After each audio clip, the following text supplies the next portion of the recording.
There was a representative here yesterday, I think, from the group Youth Action. Is that right? But anyway, I think Ryan was his name. Is that right? Yeah. Yeah. But I was struck by the comment made by Ryan yesterday where he challenged us to believe in that next generation. And I said at the end of the conference yesterday, I believe more in that generation than I do in my own. I actually think it's time for, and I include myself in this, for the conflict generation to take a step back and to allow that next generation to develop, maybe to save us, Una, in many senses. And I often say to people that the ceasefires of 1994, which I reported on, and I fully understand the significance of those moments, the political agreement. They weren't really meant to be for the conflict generation. They were meant to be for what comes next. Yeah. And yet the conflict generation holds on to those things as if they own them. And so I suppose what we do need, Una, is you back here with some of the people who joined the PSNI at the same time as you, to give that changing leadership and changing direction to not just within policing, but policing that extends out into that much wider conversation as well. Have you just put me on the spot there, Barney? But no, well, I think you're. I think you're absolutely bob on in that. I think actually that hopefulness, and I mean, you could distill it down. You saw it on our TV screens, as I said, when we reflected back on that wee vignette that was Dairy Girls in the last couple of months.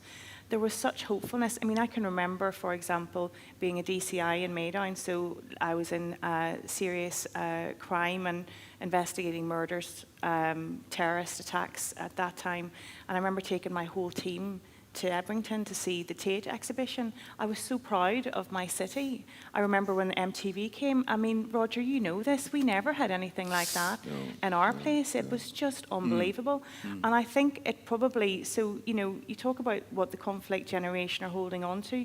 I think we have to be very careful to appreciate what they gave people like me as well. I accept that entirely. Because, the fact that I was able to have that stretch for myself, for my own family, that saw me go to graduate from Cambridge University eventually, would never have been something I could have realised without that space that had been created by that generation, by people like Roger in the RUC at that time. It just wouldn't have happened. So I think you're right. There's a need for breadth now, but a need for, I think, some reflection and also acknowledgement very, very much about what space was created by some people at that very difficult time in our history. Roger, just before we go to the audience, we use that term, new policing. But as part of new policing, MI5 took responsibility for national security, built a huge, big headquarters at Hollywood in my hometown. Can you have such a thing that is called new policing when the spooks are still in the background? The spooks are in the background. Well, and foreground probably as well, and everywhere else. Maybe somebody's here today from the spooks. You never know. Well, I see what you're coming from. Well, what I'm asking you, I suppose, is what is MI5 doing that the police could not do? It is, well, I suppose ultimately maybe it's taken away some of the darker areas of policing to a different body and letting us, or letting the police service of Northern Ireland get on with normal day-to-day policing. We care, we listen, we act, producing outcomes like a safer community, having enabled communities and supportive communities, and putting the dark stuff away. Now, the dark stuff has to exist somewhere, but it's not now maybe within the knock, it's not within the Liz Nasharas of this world. Hugh Ord called it the dark side. The dark side, he did. Yeah.